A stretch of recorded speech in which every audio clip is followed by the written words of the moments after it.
abaisser et foncer un moule à tarte. Aujourd'hui, nous allons voir comment abaisser une pâte à foncer, en l'occurrence ici une pâte brisée. Pour cela, il nous faudra donc de la pâte à foncer, pâte brisée, pâte sablée, pâte sucrée. Ici, j'ai un moule à tarte à fond amovible. Il nous faudra de la farine et un rouleau à pâtisserie. Il est important de beurrer votre moule juste beurré ou alors beurré fariné, ou alors vous pouvez utiliser ce genre de spray qui vous fera gagner du temps. Il est important que votre pâte ait reposé un minimum au frigo après l'avoir travaillée, mais il est aussi important qu'elle soit à nouveau à température, qu'elle soit assez souple pour être abaissée. Je vais fariner mon plan de travail. Je vais légèrement fariner ma pâte. Bien sûr, vous pouvez fariner votre rouleau, abaisser la pâte en exerçant une légère pression sur le rouleau. Et je vais également tourner la pâte d'un quart de tour, autant de fois que nécessaire pour garder une abaisse ronde. Vous pouvez récupérer de la farine autour. Si vous voyez que votre pâte commence à coller à votre rouleau, farinez à nouveau un petit peu votre rouleau. Farinez votre poste de travail à nouveau si vous voyez que c'est nécessaire. Quand la pâte devient trop volumineuse, vous pouvez la rouler comme ceci sur le rouleau. Ça sera plus simple pour la tourner en déroulant comme ceci. Là, j'ai une épaisseur d'environ 2-3 mm. Je ne vais pas abaisser davantage. Je vais juste couper les rebords comme ça, qui sont irréguliers. Alors, je vais rouler ma pâte sur le rouleau. Je prends alors mon moule et je la déroule. Il s'agit de bien mettre la pâte dans votre cercle. Donc là, il faut s'assurer que la pâte soit bien dans les angles.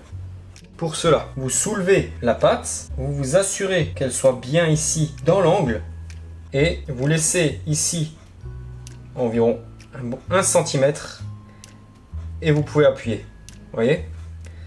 Là, pareil, vous redressez la pâte, vous vérifiez avec vos doigts que la pâte soit bien contre le fond, contre la paroi, qu'elle ne soit pas tendue. Hop, vous appuyez. Pareil. Et là, on va faire ça tout autour.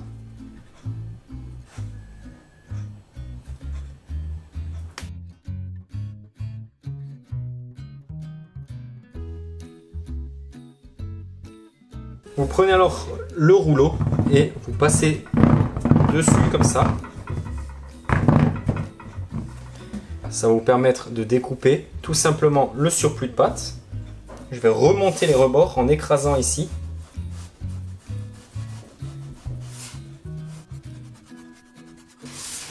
J'appuie. Ça fait un petit bourrelet un peu épais qui remonte sur le cercle. Vous faites bien ça tout autour. Prenez votre temps. On va chiqueter, donc il y a plusieurs moyens. Avec les deux doigts extérieurs, je forme une petite pince, comme ça, un petit bec. Et je vais faire comme ça tout autour. Donc comme ceci. Voilà. Sans trop écraser, hein.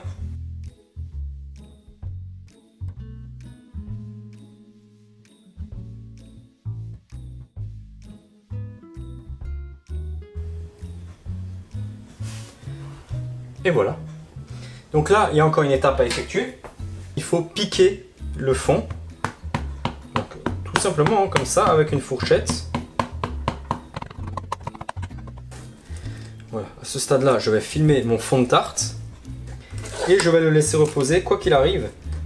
Je vais le laisser reposer au réfrigérateur une bonne vingtaine de minutes.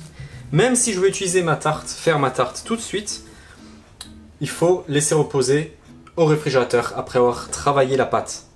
Pour ce qui est des chutes, bien sûr on peut les réutiliser. Voilà, je refais une boule sans trop la travailler. Je refais une boule, je ne vais pas ajouter de farine, je vais la filmer et je vais la conserver au frigo.